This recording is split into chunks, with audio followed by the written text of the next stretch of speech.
রসায়ন বন্ধু চ্যানেলে স্বাগত। আজকে আমরা একটা নতুন চ্যাপ্টার শুরু করব। আর নতুন চ্যাপ্টারটা শুরু করার আগে তোমরা বলতে পারবে যে আমরা যে খাওয়ার লবণ খাই এর মধ্যে কোন ধাতু, অর্থাৎ খাওয়ার লবণ কোন ধাতু ঘটিত যৌগ? আমরা যে কাপড় কাচার সোডা ব্যবহার করি, আমরা যে পাউরুটি তৈরি করার জন্য বেকিং পাউডার ব্যবহার করা হয়, জমিতে সার হিসাবে যে সোহাগা ব্যবহার করা হয়, উদ্ভিদেরা যে খাদ্য তৈরি করে ক্লোরোফিল, এই যৌগগুলোতে কোন ধাতু থাকে বলো তো? শুধু কি তাই, আকাশে মহাকাশযানে দূষিত বাতাস কার্বন ডাইঅক্সাইড মুক্ত করার জন্য কোন ধাতু ঘটিত যৌগ ব্যবহার করা হয়? শুধু আকাশ, সমুদ্রে, সাবমেরিনে দূষিত বাতাস কিভাবে বিশুদ্ধ করা হয়?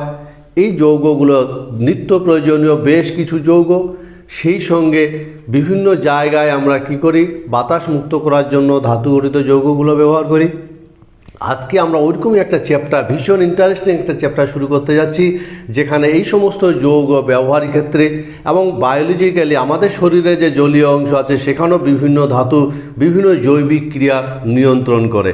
ফলে এইরকম বিশাল বিস্তৃতিতে ছড়িয়ে আছে যে ধাতুগুলো বিভিন্ন কাজ নিয়ন্ত্রণ করে, বিভিন্ন যৌগ উৎপন্ন করে। সেই ধাতুগুলো পর্যায় সারণীতে কীরকম জায়গায় আছে এবং সেই ধাতুগুলোর এই প্রস্তুতি, ধর্ম এবং বিভিন্ন রাসায়নিক বিক্রিয়া ইত্যাদি বিষয় নিয়ে আমরা আজকে একটা নতুন চ্যাপ্টার শুরু করতে যাচ্ছি।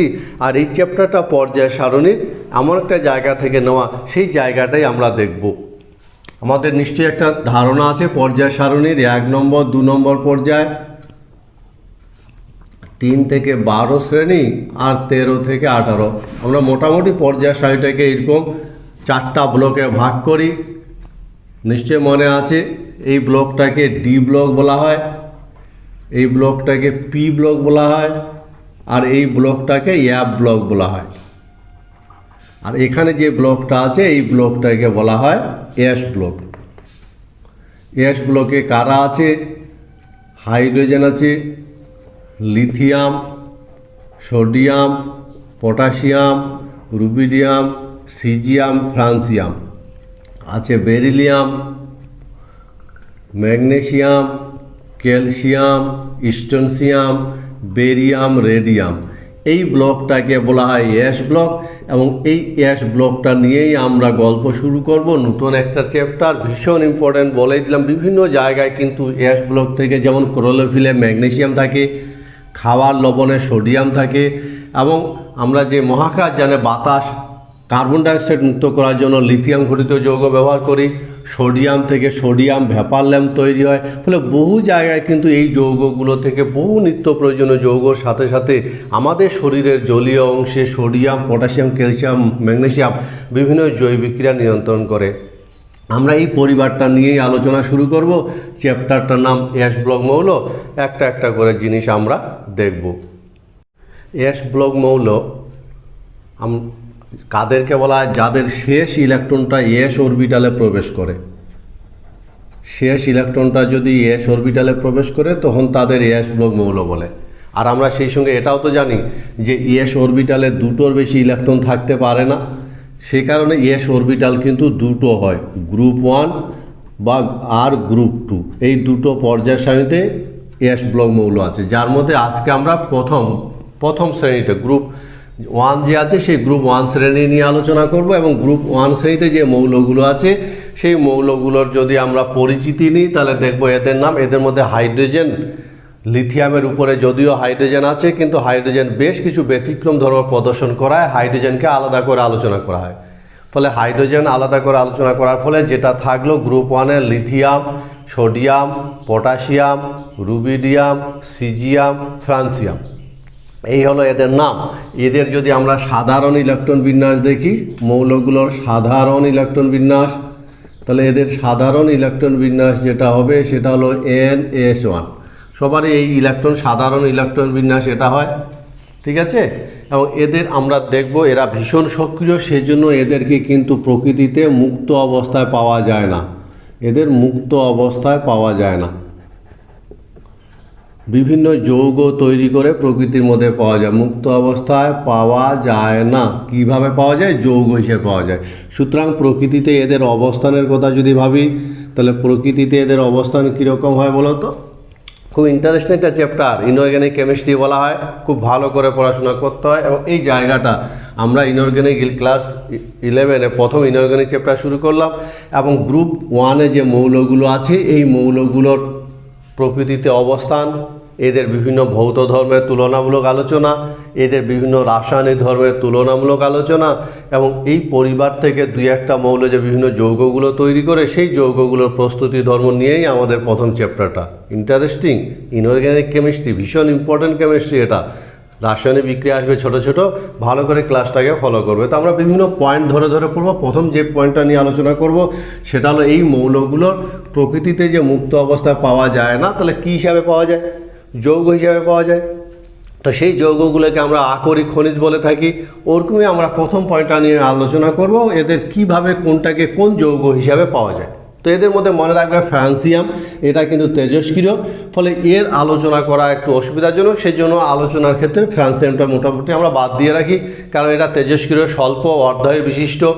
তেজস্ক্রিয় বিক্রিয়ার মাধ্যমে এটা তৈরি হয়, আবার তেজস্ক্রিয় বিক্রিয়ার মাধ্যমে এটা ক্ষণস্থায়ী, কিছুক্ষণের মধ্যে আবার ভেঙে যায়। ফলে আমরা যদি লিথিয়ামের দেখি, তাহলে লিথিয়ামকে কী হিসাবে পাওয়া যায় বলো তো? লিথিয়ামকে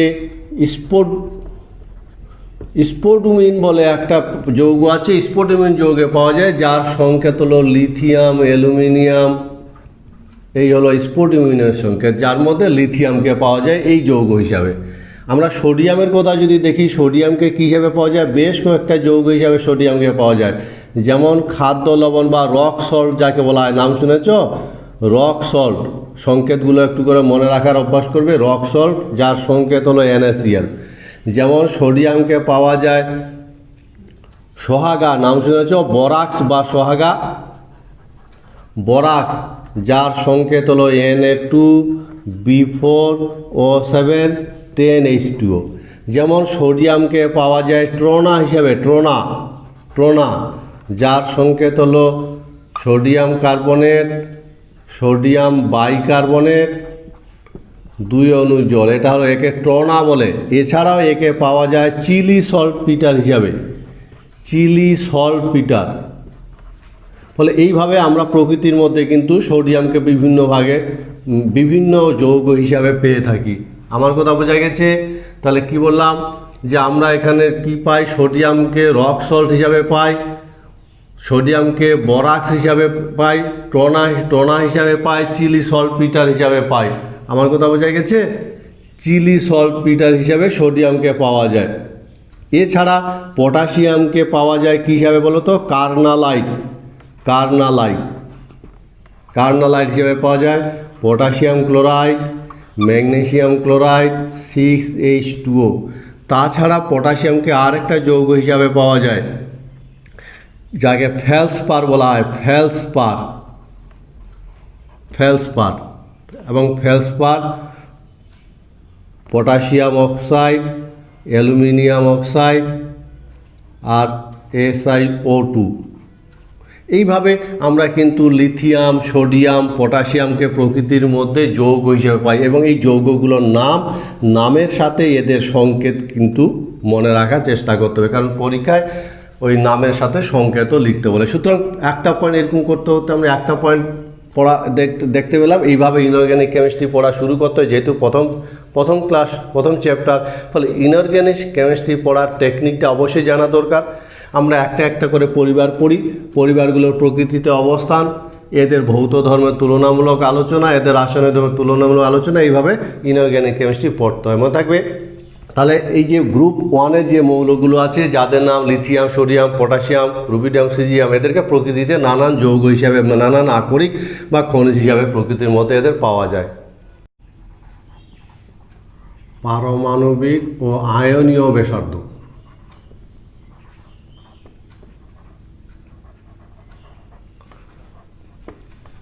গ্রুপ 1-এর যে মৌলগুলো আছে, এই মৌলগুলো বিভিন্ন ধর্ম নিয়ে আমরা এবার তুলনামূলক আলোচনা করব। ওরকম প্রথম ধর্মটা হলো পারমাণবিক ও আয়নীয় ব্যাসার্ধ। তোমরা বলতে পারবে যে আমরা প্রকৃতিতে যে অবস্থানগুলো বললাম, এর মধ্যে এই ক্ষার ধাতুগুলোর মধ্যে কার প্রাপ্যতা সবথেকে বেশি, এদের মধ্যে কোনটাকে প্রকৃতির মধ্যে সবথেকে বেশি পাওয়া যায়? তো পারমাণবিক আয়তন আমরা যদি দেখি, এদের যদি আকারগুলো দেখি, আমরা পর্যায় সারণীতে পড়েছি বাঁ দিক থেকে ডান দিকে গেলে আকার ক্রমশ হ্রাস পায়, ফলে একই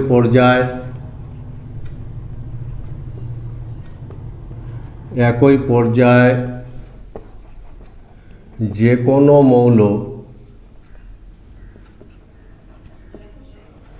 কোনো মৌল অপেক্ষা এরা কি হবে বলো তো? আকারে ছোট হবে না বড় হবে? যে কোনো মৌল অপেক্ষা এরা কি হয়? আকারে বড়। এরা আকারে বড় হয়।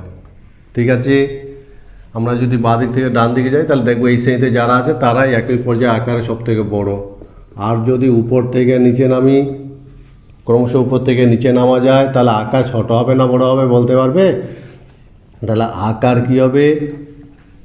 আকার বৃদ্ধি পায়, পারমাণবিক ব্যাসার্ধ বা আয়নীয় ব্যাসার্ধ বৃদ্ধি পায়। কেন বৃদ্ধি পায় বলো তো? উপর থেকে নিচে নামলে এদের আকার বৃদ্ধি পায় কেন? কারণ নতুন কক্ষের সংযুক্তি ঘটে। নতুন কক্ষের সংযুক্তি আর আবরণী ক্ষমতার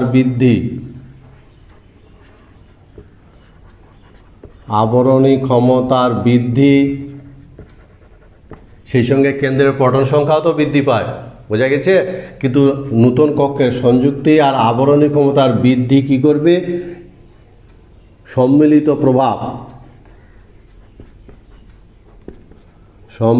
প্রভাব কেন্দ্রে যে প্রোটন সংখ্যা বৃদ্ধি পাবে, যার জন্য ব্যাসার্ধ হ্রাস পাওয়ার কথা, কেন্দ্রের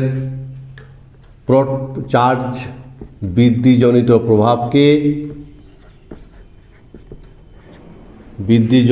প্রভাব অতিক্রম করে, ফলে উপর থেকে নিচে কিন্তু আকার আসবে। ফলে কারণগুলো পড়তে হবে উত্তর তৈরি করার সময় এই কারণগুলোকে কী করতে হবে? ছোট ছোট করে পড়তে হবে। ইনঅর্গানিক কেমিস্ট্রি এরকম ব্যাখ্যামূলক কোশ্চেন পরীক্ষায় আসে। আমরা যদি দেখি পরমাণু, এরা এই সমস্ত পরমাণু থেকে যখন আয়ন উৎপন্ন হয়, তখন পরমাণু থেকে যখন আয়ন উৎপন্ন হয় তখন আয়নের ব্যাসার্ধ হ্রাস পায়। কেন হ্রাস পায়? কারণ বহিস্তম কক্ষের বিলুপ্তি ঘটে। বহিস্থ কক্ষের বিলুপ্তি ঘটে, ঠিক আছে? আর উপর থেকে যদি নিচে নামি, মনে রাখবে উপর থেকে যদি নিচে নামা যায় তাহলে আয়নীয় ব্যাসার্ধ হ্রাস পায়।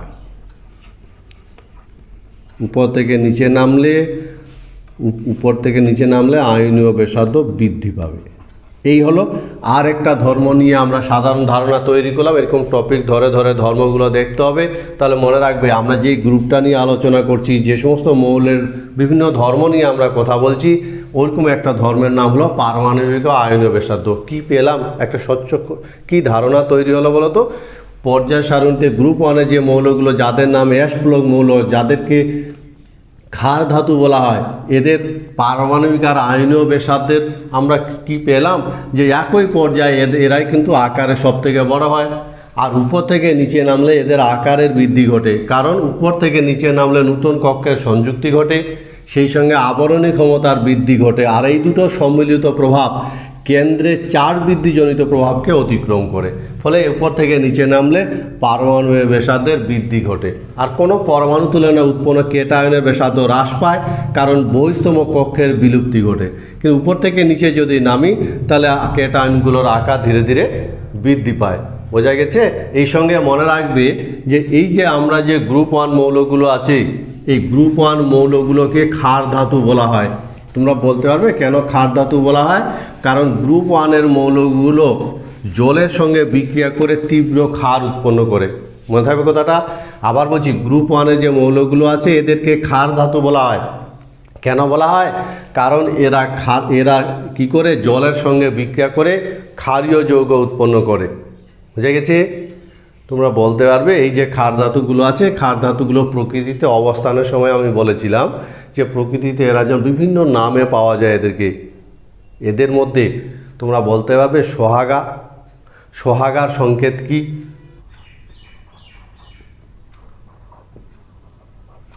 আয়নায়ন এনথালপি।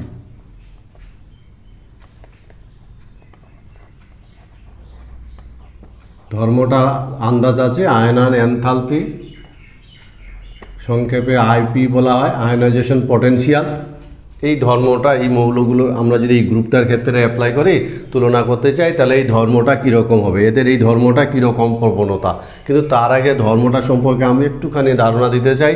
কোনো একটা পরমাণু যখন গ্যাসীয় অবস্থায় থাকে, তখন তার সর্ববহিস্থ কক্ষের একটা ইলেকট্রন তার আকর্ষণীয় ক্ষমতাকে সম্পূর্ণরূপে দূরে অপসারিত করে তাকে পজিটিভ আয়নে পরিণত করার জন্য যে পরিমাণ শক্তি দরকার হয় তাকে বলা হয় আইপি। বোঝা গেছে?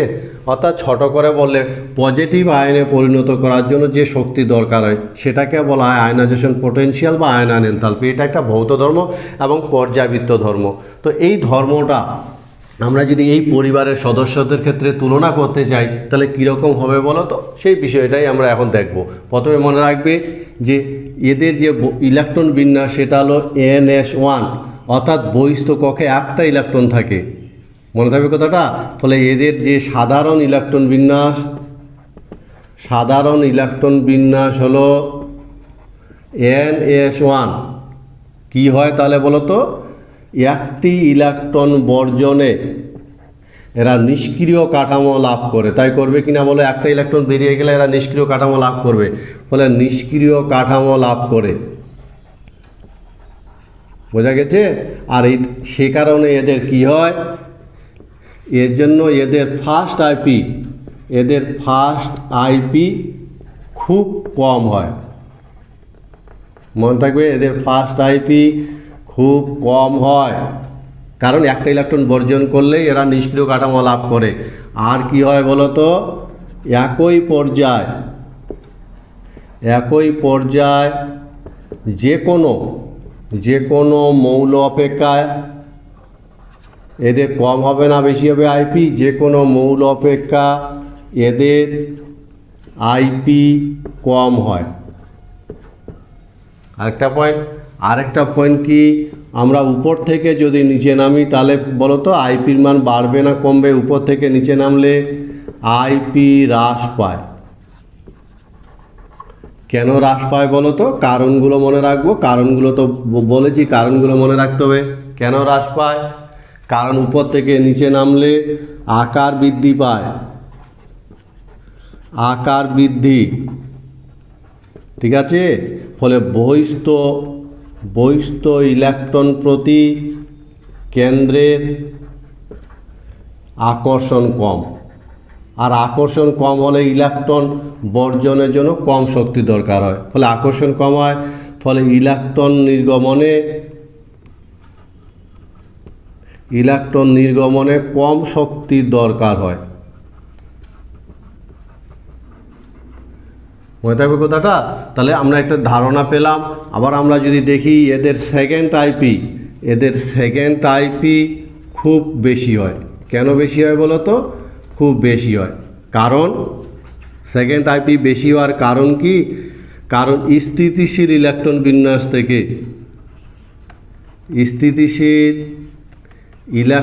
বিন্যাস থেকে মনে রাখবে, স্থিতিশীল একটা ইলেকট্রন বেরিয়ে গেলে এরা নিষ্ক্রিয় কাঠামো পায়। ফলে স্থিতিশীল ইলেকট্রন বিন্যাস থেকে ইলেকট্রন নির্গমনে অধিক শক্তি দরকার হয়,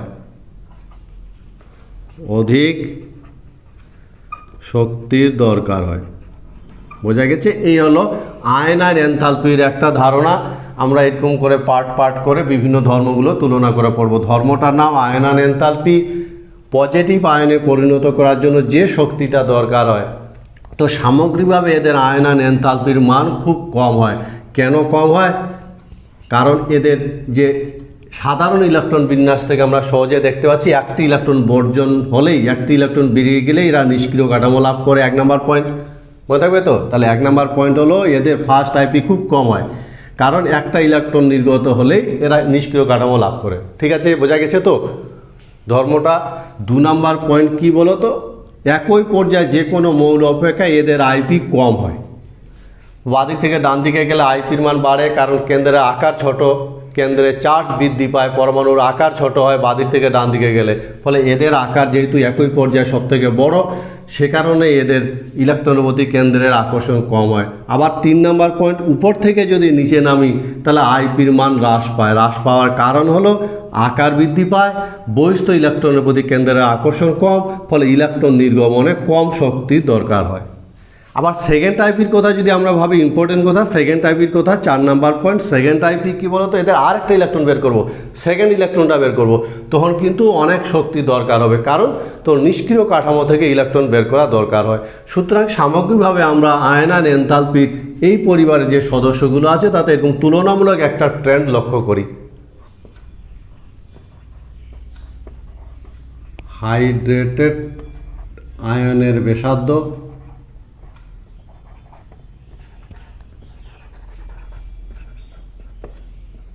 আর হাইড্রেশন এনথালপি,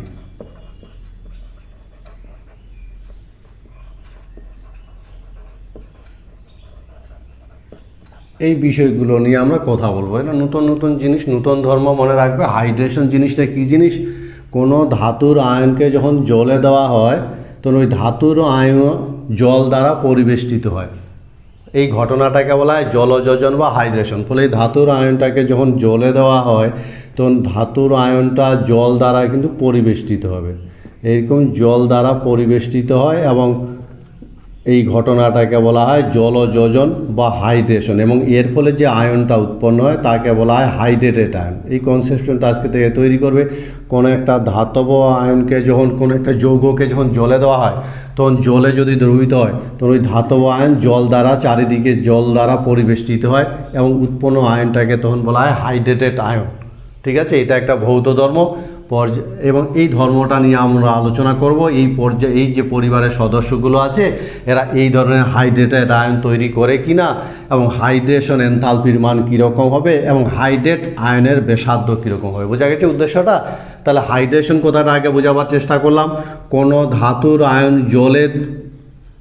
জলে দেওয়ার ফলে সেই ধাতব আয়ন জল দ্বারা পরিবেষ্টিত হয়, ঠিক আছে, এবং যে আয়নটা তৈরি করে তাকে বলা হয় হাইড্রেটেড আয়ন, আর ঘটনাটাকে বলা হয় হাইড্রেশন। এর ফলে যে শক্তিটা উৎপন্ন হয় তাকে বলা হয় হাইড্রেশন এনথালপি। আর যে আয়নটা তৈরি হলো হাইড্রেটেড আয়ন, এই আয়নটার সাইজটাকে বলা হয় হাইড্রেটেড আয়নের ব্যাসার্ধ। ঠিক আছে, আমরা এই বিষয়টা নিয়ে এবার কথা বলবো। এরা এই ধরনের, এই হাইড্রেশনের ক্ষেত্রে এরা কীরকম ট্রেন্ডটা দেখায় মনে রাখবে। 1 নাম্বার, এদের লবণগুলো, এই পরিবারের যে সদস্যগুলো আছে এদের লবণগুলি কি আয়নীয় হয়, মনে থাকবে, লবণগুলি আয়নীয় এবং এরা জলে দ্রাব্য। লবণগুলো আয়নীয় হয় এবং আবার মনে রাখবে কি এরা যে লবণগুলো তৈরি করে সেই লবণগুলি আয়নীয় এবং জলে দ্রাব্য, এবং এরা কি করে এই কেটায়নগুলো, এদের যে কেটায়নগুলি কি করে, কেটায়নগুলির হাইড্রেশন ঘটে, জলযোজন ঘটে, হাইড্রেশন ঘটে। বোঝা গেছে? এবং হাইড্রেশনটা তো আমি দেখালাম। এবং এই হাইড্রেশনের ক্ষেত্রে মনে রাখবে এদের হাইড্রেশন মাত্রা উপর থেকে নিচে লিথিয়াম থেকে যত ধীরে দিকে নামবো উপর থেকে নিচে কি হয় বলো তো, হাইড্রেশন মাত্রা উপর থেকে নিচ হ্রাস পায়। উপর থেকে নিচে যত নামবো হাইড্রেশন মাত্রা হ্রাস পায়। কেন? কারণটা তো পড়বেই। কারণ হাইড্রেশন মাত্রা কিসের উপর নির্ভর করে? হাইড্রেশন মাত্রা আকার যত কম হয় হাইড্রেশন মাত্রা তত বেশি হয়। মনে থাকবে কথাটা? তাহলে আবার বলছি, কি হাইড্রেশন মাত্রা কেন উপর থেকে নিচে হ্রাস পায়? কারণ আকার বৃদ্ধি পায়। আকার বৃদ্ধি পায়, মনে থাকবে কথাটা? সেই সঙ্গে মনে রাখবে হাইড্রেটেড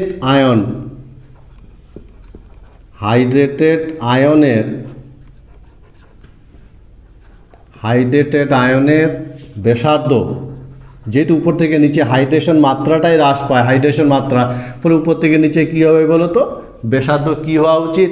হাইড্রেটেড আয়নের ব্যাসার্ধ উপর থেকে নিচে, হাইড্রেট আয়নের ব্যাসার্ধ উপর থেকে নিচ কী হয়, হ্রাস পায়, উপর থেকে নিচ হ্রাস পায়। মনে থাকবে কথাটা, যেহেতু হাইড্রেশন মাত্রাটাই কমে যায়। পরের ধর্ম আমরা মনে রাখব যে এদের যে আয়নীয় পরিবাহিতা, মনে রাখবে আয়নীয় পরিবাহিতা, উপর থেকে নিচে কি হয়, আয়নীয় পরিবাহিতা, অর্থাৎ হাইড্রেট আয়নগুলোর আয়নীয় পরিবাহিতা, আয়নীয় পরিবাহিতা উপর থেকে নিচে হ্রাস পায়, উপর থেকে নিচে হাইড্রেট আয়নগুলোর আয়নীয় পরিবাহিতা উপর থেকে নিচে হ্রাস পাবে। কেন হ্রাস পাবে বলো তো? কারণ উপর থেকে নিচে আয়নীয় পরিবাহিতা বৃদ্ধি পাবে। কেন বৃদ্ধি পাবে বলো তো? আয়নীয় পরিবাহিতা কেন বৃদ্ধি পাবে? আয়নীয় পরিবাহিতা বলতে সচলতা বোঝায়, গতিশীলতা বোঝায়। তো উপর থেকে নিচে আয়নীয় পরিবাহিতা বৃদ্ধি পাওয়ার কারণ হলো আকার, হাইড্রেট আয়নগুলোর কি হয়, আকার হ্রাস পায়, তাই কিনা বলো? তাহলে হাইড্রেটেড আয়নের ব্যাসার্ধ হ্রাস পায়, আর এর ফলে কি হয়, ফলে গতিশীলতা, আয়নগুলোর গতিশীলতা তথা সচলতা বৃদ্ধি পায়। এ কারণে উপর থেকে নিচে হাইড্রেট আয়নগুলোর কি হয়, আয়নীয় পরিবাহিতা বৃদ্ধি পায়। খুব ভালো একটা ধর্ম, ঠিক আছে। আমরা যদি আরেকটা জিনিস লক্ষ্য করি তাহলে আমরা কি দেখব, hydration enthalpy, hydration enthalpy, hydration enthalpy কী হবে বলো তো? হাইড্রেশন এনথালপি কী হয়, এই চার্জ বাই ব্যাসার্ধ। তাহলে হাইড্রেশন এনথালপি যদি চার্জ বাই ব্যাসার্ধ হয় তাহলে উপর থেকে নিচে নামলে ব্যাসার্ধ কী হয়, ব্যাসার্ধ হ্রাস পায়, তাই কি না? তাহলে হাইড্রেশন এনথালপি, যাকে সংক্ষেপে ΔH দিয়ে প্রকাশ করা হয়, হাইড্রেশন এনথালপি কী হবে, উপর থেকে নিচে হ্রাস পাবে, উপর থেকে নিচে হাইড্রেশন এনথালপি হ্রাস পাবে। কেন হ্রাস পাবে? কারণ ব্যাসার্ধ বৃদ্ধি পায়, বোঝা গেছে? এই একটা ধর্ম, বেশ কিছু বক্তব্য আছে এবং খুব ভালো করে বুঝে নিবে। এই হলো নূতন ধর্ম। আগে বলেছি হাইড্রেশন, হাইড্রেটেড আয়নের ব্যাসার্ধ এবং হাইড্রেশন এনথালপি, তিনটা টার্মে নূতন টার্ম, ভালো করে শুরু করবে। কি দাঁড়ালো তাহলে? হাইড্রেশন কথাটার মানে বোঝা গেছে, কোন একটা ধাতুর আয়নকে যদি জলে মিশানো যায় তাহলে জলের আয়নগুলো ওই ধাতু আয়নের চারপাশে পরিবেষ্টিত হয় এবং এর ফলে যে আয়নটা তৈরি হয় তাকে বলা হয় হাইড্রেটেড আয়ন, আর ঘটনাটাকে বলা হয় হাইড্রেশন। এবং এর ফলে যে শক্তি উৎপন্ন হয়, কারণ এই প্রক্রিয়াটা একটা এক্সোথার্মিক প্রক্রিয়া, তাপ উৎপাদক প্রক্রিয়া, এই প্রক্রিয়াটাতে তাপ উৎপন্ন হয়, মনে থাকবে কথাটা। তাহলে এই ঘটনাটা যে তাপ আমরা পাই শক্তি হিসাবে, তাকে হাইড্রেশন এনথালপি বলে। জিনিসটা বুঝে গেলাম। এবার আমরা এটাকে যদি অ্যাপ্লাই করি এই পরিবারের ক্ষেত্রে, তাহলে আমরা কি নোট আউট করতে পারবো? আমরা দেখতে পাচ্ছি যে এই পরিবারের সদস্যগুলো আয়নীয় যৌগ তৈরি করে, যাদেরকে জলে দ্রাব্য হয় তারা, এবং এই পরিবারের যে ক্যাটায়নগুলো আছে তাদের জলে হাইড্রেশন ঘটে, ফলে এরা জলে হাইড্রেটেড আয়ন তৈরি করে। কিন্তু এই হাইড্রেশনের মাত্রাটা এদের কীরকম হবে? উপর থেকে নিচে নামলে হাইড্রেশন মাত্রা বাড়বে না কমবে? তাতে বলা আছে উপর থেকে নিচে যদি আমরা নামি তাহলে এদের হাইড্রেশন মাত্রাটা কিন্তু কী হয়, উপর থেকে নিচে হ্রাস পায়। কেন হ্রাস পায়? কারণ হাইড্রেশন মাত্রাটা নির্ভর করে ক্যাটায়নের সাইজের উপর। ক্যাটায়নের সাইজ যত ছোট হবে হাইড্রেশন মাত্রা তত বেশি হবে। যেহেতু উপর থেকে নিচে নামলে আকার বাড়তে থাকে, সেজন্য হাইড্রেশন মাত্রাটা কিন্তু হ্রাস পায়। ঠিক আছে, এটা হলো। এবার যদি বলা হয় হাইড্রেটেড ক্যাটায়নগুলোর সাইজ ব্যাসার্ধ কীরকম হবে, তো মনে রাখবে উপর থেকে নিচে নামলে যেহেতু হাইড্রেশন মাত্রাটাই হ্রাস পায়, অর্থাৎ কম সংখ্যক জলের অণু পরিবেষ্টিত হয়, ফলে জলের অণুর সংখ্যা যত হ্রাস পাবে ক্যাটায়নের সাইজটা তত ছোট হবে, ফলে উপর থেকে নিচে নামলে হাইড্রেটেড ক্যাটায়নগুলোর ব্যাসার্ধ কিন্তু হ্রাস পায়। সোজা কথা। এবার বলছে যে এই যে হাইড্রেটেড আয়নগুলোর গতিশীলতা, আয়নীয় পরিবাহিতা, এরা দ্রবণে যখন আয়ন পরিবহন করবে কার গতিশীলতা বেশি, কার সচলতা বেশি, কার মোবিলিটি বেশি, তো সেই সময় মনে রাখবে যার সাইজ যত ছোট তার মোবিলিটি তত বেশি হবে। তো উপর থেকে নিচে নামলে হাইড্রেট আয়নগুলোর সাইজ হ্রাস পায়, ফলে মোবিলিটি বৃদ্ধি পায়। উপর থেকে নিচে নামলে গতিশীলতা বৃদ্ধি পায়, সচলতা বৃদ্ধি পায়, ফলে আয়নীয় পরিবাহিতা, হাইড্রেট আয়নগুলোর আয়নীয় পরিবাহিতা উপর থেকে নিচে কিন্তু বৃদ্ধি পায়। বোঝা গেছে? তো এই আলোচনার শেষে তোমরা বলতে পারবে যে এই যে গ্রুপ 1-এর মৌলগুলো আছে এদের মধ্যে কোন হাইড্রেট আয়নের আয়নীয় সচলতা সর্বাধিক। জারণ অবস্থা এবং জারণ অবস্থা ধারণাটা আমরা পড়েছি তো, জারণ বিজারণ চ্যাপ্টারটা। বিভিন্ন মৌল যখন রাসায়নিক বিক্রিয়ায় অংশগ্রহণ করে তখন এরা কিছু সংখ্যক ইলেকট্রন বর্জন করে বা কিছু সংখ্যক ইলেকট্রন গ্রহণ করে বা ইলেকট্রন জোড় গঠনের মাধ্যমে যে যৌগ তৈরি করে, এই ঘটনাটাতে যতগুলো ইলেকট্রন অংশগ্রহণ করে সেটাকে বলা হয় তার জারণ সংখ্যা। তাহলে বলো তো গ্রুপ 1-এ যে মৌলগুলো আছে এরা যখন বিভিন্ন যৌগ তৈরি করে তাহলে এরা সাধারণত কত জারণ স্তর দেখায়। আমরা যদি এদের দেখি, এদের সাধারণ ইলেকট্রন বিন্যাস হলো SN1, তাই কি না? NS1 যদি সাধারণ ইলেকট্রন বিন্যাস যদি NS1 হয় তাহলে এরা কিন্তু খুব সহজে এই ইলেকট্রনটা বর্জন করে, যেমন যে কোনো একটা ধাতু ইলেকট্রন বর্জন করে +1 নিষ্ক্রিয় কাঠামো লাভ করে। সে কারণে এদের যে সাধারণ যে ইলেকট্রন বিন্যাস মনে রাখবে, এদের সাধারণ জারণ স্তর বা জারণ স্তর হলো এদের কত? +1। কারণ একটা ইলেকট্রন বর্জন করে যে ক্যাটায়ন তৈরি করে এবং এরা বিভিন্ন আয়নীয় যৌগই তৈরি করে, ফলে বিভিন্ন আয়নীয় যৌগে এরা কী করে? +1 জারণ স্তর দেখায়। বুঝে গেছি? আবার যদি আমরা বলি এরা কিন্তু +2 জারণ স্তর দেখাতে পারে না, +2 জারণ স্তর দেখায় না। কেন দেখায় না বলো তো? কারণ +2 জারণ স্তর দেখাতে গেলে এই যে +1 থেকে আরেকটা ইলেকট্রন নির্গত করে +2 তৈরি করতে হবে। এক্ষেত্রে কিন্তু কি হয়? উচ্চ শক্তি দরকার হয়, মনে থাকবে কথাটা।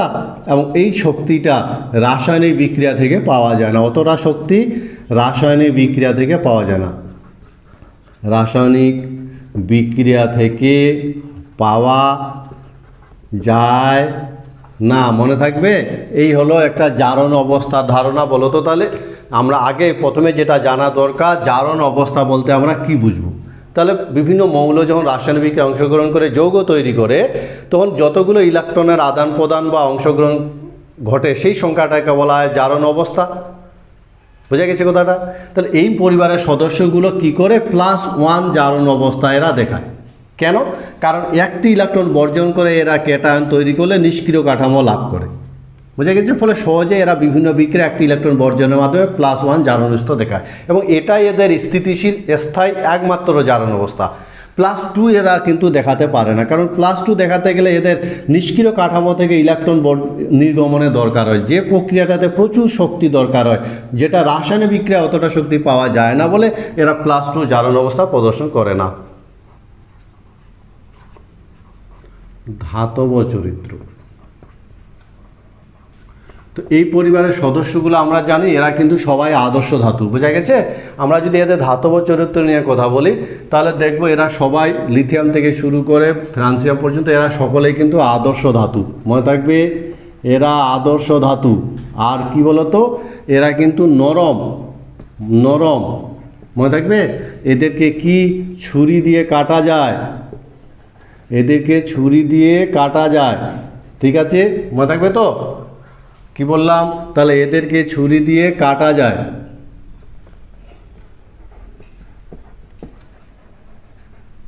ঠিক আছে, আর এরা সাদা, একদম রূপোর মতো, রূপোর মতো এরা সাদা।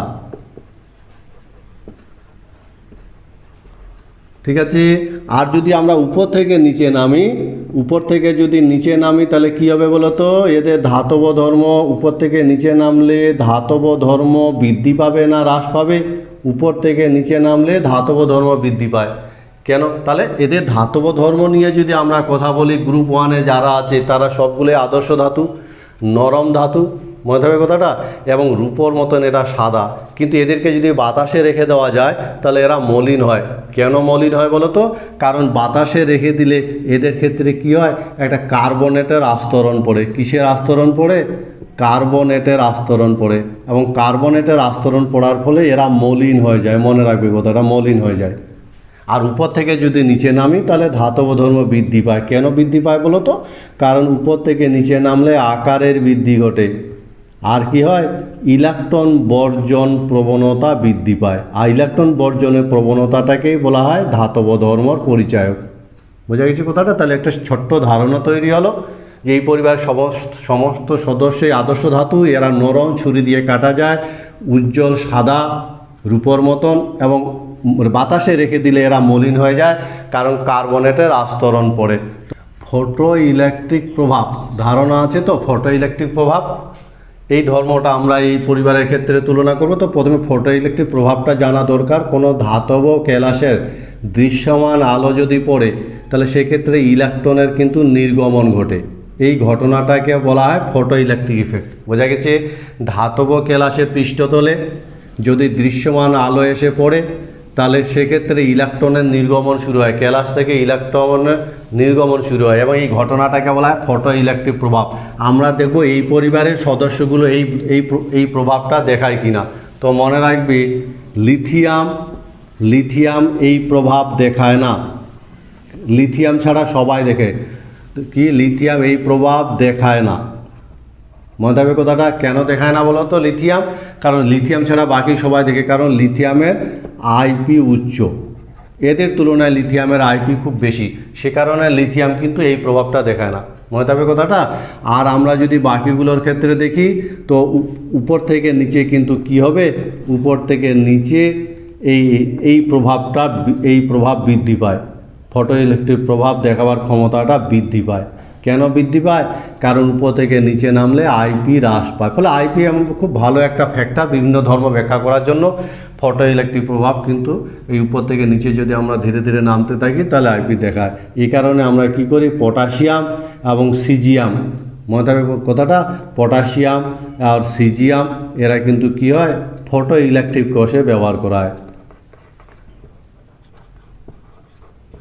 ফটো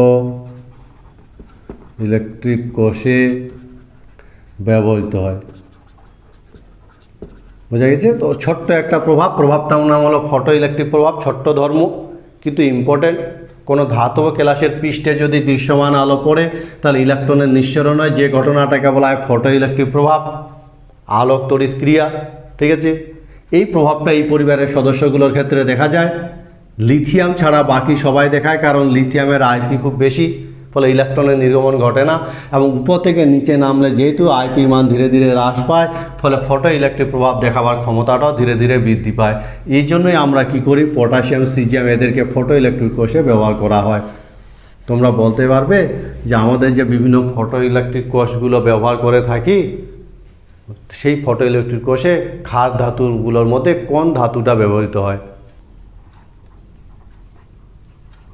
তড়িৎ ঋণাত্মকতা পর্যায় সারণীতে পড়েছি তো।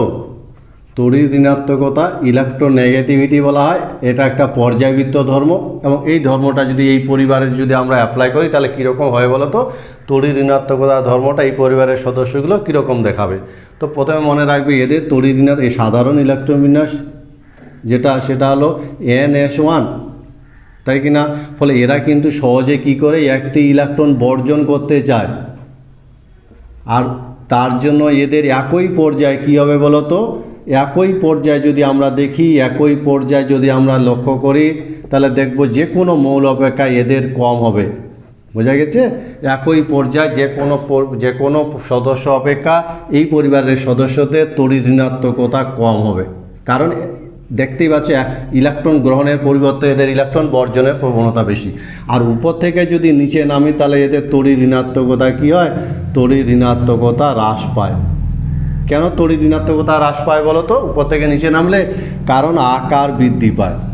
তাই আমরা জানি আকারের বৃদ্ধি ঘটে। আর কি হয়? ওই বহিস্থ ইলেকট্রন প্রতি কেন্দ্রের আকর্ষণ হ্রাস পায়, আর স্বাভাবিকভাবে তড়িৎ ঋণাত্মকতা উপর থেকে নিচে হ্রাস পায়।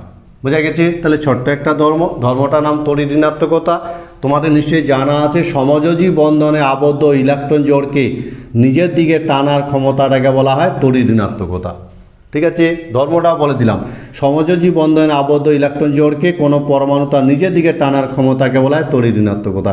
এই তড়িৎ ঋণাত্মকতা এই পরিবারের সদস্যগুলো যে আছে এদের একই পর্যায়ে থাকা যে কোনো মৌল অপেক্ষা কম হয়, আর উপর থেকে নিচে নামলেও হ্রাস পায়। কারণ উপর থেকে নিচে নামে হ্রাস পাওয়ার কারণ হলো আকার বৃদ্ধি আর বহিস্থ ইলেকট্রনের প্রতি কেন্দ্রের আকর্ষণ কম।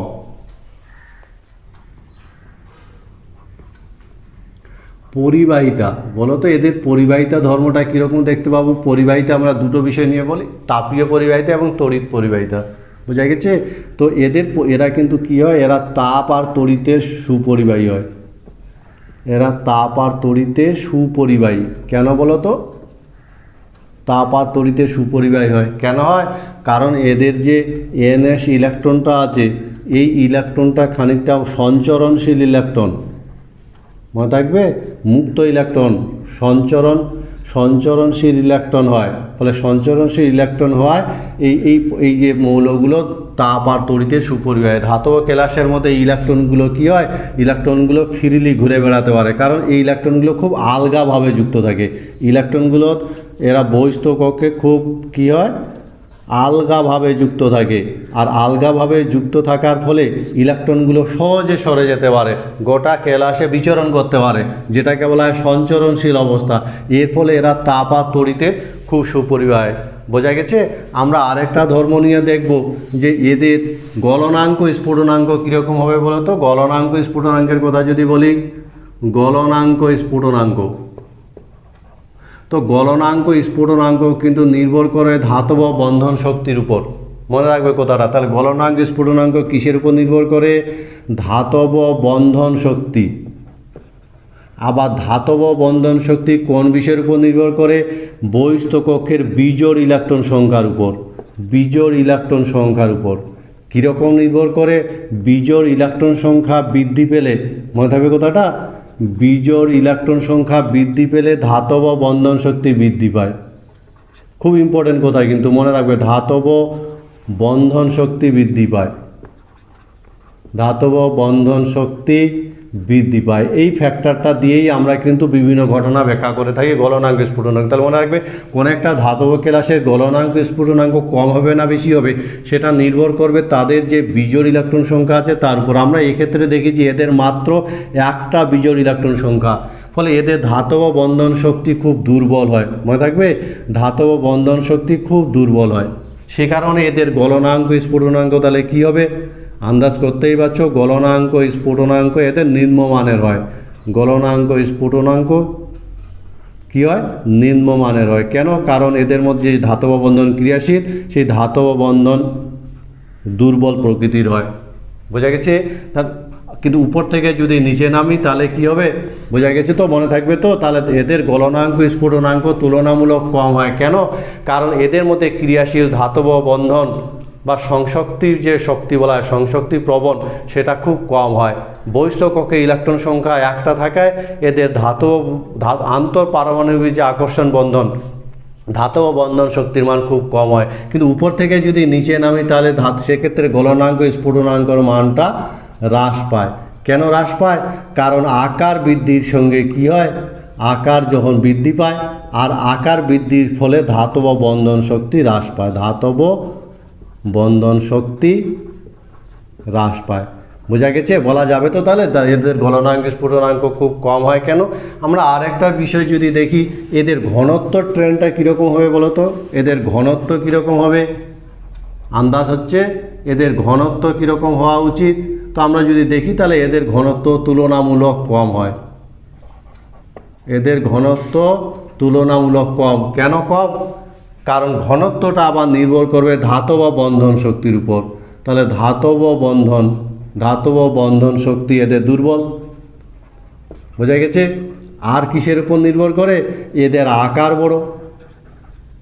ফলে এদের আকার বড় হওয়ার জন্য, ধাতব বন্ধন শক্তি দুর্বল হওয়ার জন্য এদের ঘনত্ব কী হয়?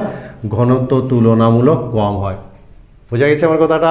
কিন্তু উপর থেকে যদি নিচে নামি তাহলে কী হবে বলো তো? উপর থেকে যদি নিচে নামা যায় তাহলে সেক্ষেত্রে কিন্তু কী হয়? ঘনত্ব বৃদ্ধি পায়। কেন বৃদ্ধি পায় বলতে পারবে? উপর থেকে নিচে নামলে, কারণ ঘনত্ব বৃদ্ধি পাওয়ার কারণ হলো উপর থেকে নিচে নামলে যেমন আয়তন বৃদ্ধি পায়, আয়তন বৃদ্ধি পায়, কিন্তু আয়তন বৃদ্ধির তুলনায় কি ভর বৃদ্ধির হার বেশি। ভর বৃদ্ধির হার বেশি। বোঝা গেছে? দুটোই বৃদ্ধি পায়। উপর থেকে নিচে নামলে ঘনত্ব বৃদ্ধি পায়, কিন্তু একটা জায়গায় ব্যতিক্রম আছে, সেটা হলো সোডিয়াম এবং পটাশিয়াম। মনে রাখবে, সোডিয়াম, পটাশিয়াম, লিথিয়াম আমরা যদি দেখি রুবিডিয়াম এবং সিজিয়াম, এক্ষেত্রে মনে রাখবে পটাশিয়ামের ঘনত্ব সোডিয়াম অপেক্ষা কম হয়। কেন কম হয়? কারণ এখানে একটা ঘটনা যেটা ঘটে সেটা হলো এর আকার, পটাশিয়ামের আকার অপ্রত্যাশিত বেশি হয়, অপ্রত্যাশিত বেশি, ফলে অস্বাভাবিক বেশি হওয়ার ফলে পটাশিয়ামের ঘনত্ব সোডিয়াম অপেক্ষা কমে যায়। এদের মধ্যে মনে রাখবে যতগুলো ধাতু আছে তাদের মধ্যে লিথিয়ামের ঘনত্ব সর্বনিম্ন। কতটা সর্বনিম্ন? কারণ লিথিয়াম কি হয় বলো তো, জলে ভাসে, জলের চেয়ে হালকা। সেজন্য অন্যান্য ধাতুগুলোকে আমরা কি করি, অন্যান্য ধাতুগুলোকে আমরা ওই কেরোসিনে, আবার আমি বলছি অন্যান্য ধাতুগুলোকে আমরা কি করি, কেরোসিনের নিচে সংরক্ষণ করি। কেরোসিনে, মনে থাকবে, কেরোসিনে ডুবিয়ে রাখা হয়। কেন? বাতাস দ্বারা সহজে যাতে নষ্ট না হয়, ডুবিয়ে রাখা হয়।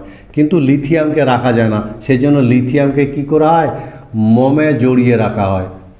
এই সংরক্ষণগুলো একটু মনে রাখবে, মোমে জড়িয়ে রাখা হয়। তাহলে ছোট্ট একটা ঘনত্বের আমরা কনসেপশন দেখলাম। উপর থেকে নিচে ঘনত্ব বৃদ্ধি পেলেও এই জায়গায় একটা ব্যতিক্রম আছে।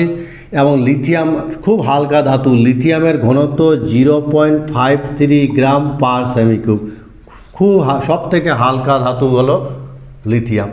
সেজন্য লিথিয়াম জলে ভাসে বলে কেরোসিনের মধ্যে লিথিয়ামকে ডুবিয়ে রাখা হয় না, অন্যান্য ধাতুগুলো যেভাবে সংরক্ষণ করা হয়। তাহলে কি করে রাখবো, লিথিয়ামকে সংরক্ষণ করা হবে কি করে, সে কারণে মোমে জড়িয়ে রাখা হয়। আমরা যদি এদের আরেকটা ধর্মের কথা বিবেচনা করি, বন্ধনের প্রকৃতি, এরা যে বিভিন্ন যৌগ তৈরি করবে সেই যৌগগুলোতে এদের বন্ধনের প্রকৃতি কীরূপ হবে। তো মনে রাখবে এরা সাধারণত আয়নীয় যৌগ তৈরি করে, আয়নীয় যৌগ তৈরি করে। ফলে এরা যে বিভিন্ন যৌগগুলো তৈরি করে সেই যৌগগুলোতে আয়নীয় বন্ধন তৈরি হয়, আয়নীয় বন্ধন, ফলে এদের বন্ধনের প্রকৃতি হবে আয়নীয়। বোঝা গেছে? আর উপর থেকে যদি নিচে আমরা নামি তাহলে এই আয়নীয় ধর্মটা বৃদ্ধি পায়, আয়নীয় চরিত্র কী হবে, হ্রাস না বৃদ্ধি পাবে, বৃদ্ধি পায়। কেন বৃদ্ধি পায় বলো তো? কারণ উপর থেকে নিচে নামলে আইপি হ্রাস পায়, ফলে আইপি হ্রাস পায়। এরা যে যৌগগুলো তৈরি করবে সেই যৌগগুলোতে আয়নীয় ধর্ম উপর থেকে নিচে বৃদ্ধি পাবে। আমরা আরেকটা ধর্ম নিয়ে কথা বলবো, এদের শিখার বর্ণ, ঠিক আছে, এদের শিখার বর্ণ। তো এদেরকে যদি পুরানো যায় আগুনে, যদি বুনসেন বার্নারে যদি উত্তপ্ত করা হয় তাহলে কিন্তু এরা সবাই বর্ণ তৈরি করে। এবং মনে রাখবে এরা যে বর্ণগুলো তৈরি করে, lithium, sodium, potassium, rubidium, caesium, এরা বিভিন্ন বর্ণ তৈরি করে। যেমন লিথিয়াম গাঢ় লাল বর্ণ তৈরি করে, সোডিয়াম সোনালি হলুদ তৈরি করে, সোনালি হলুদ বর্ণ তৈরি করে, বোঝা গেছে। পটাশিয়াম বেগুনি বর্ণ তৈরি করে, ঠিক আছে। রুবিডিয়াম যদি দেখি তাহলে রুবিডিয়াম যে বর্ণটা তৈরি করে সেটা হলো বেগুনি লাল, আর সিজিয়াম যেটা তৈরি করে সেটা নীল বর্ণ তৈরি করে। এই ধরনের এরা বিভিন্ন বর্ণগুলো কিন্তু বুনসেন বার্নারে যদি উত্তপ্ত করা যায় তাহলে এরা বিভিন্ন বর্ণ ধারণ করে। কেন এরকম বর্ণ ধারণ করে বলো তো?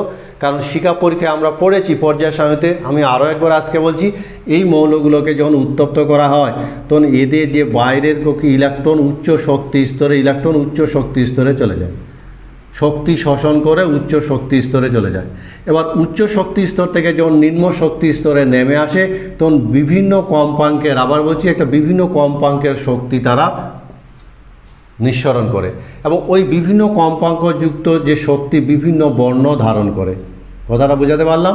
তাহলে এই মৌলগুলোকে যখন বুনসেন বার্নারে উত্তপ্ত করা হয় তখন বুনসেন বার্নার থেকে শক্তি নিয়ে ইলেকট্রন উচ্চ শক্তি স্তরে চলে যায়, শক্তির শোষণ ঘটে। এবং উচ্চ শক্তি স্তর থেকে ইলেকট্রনগুলো যখন নিম্ন শক্তি স্তরে নেমে আসে তখন তারা শক্তির নিঃসরণ করে।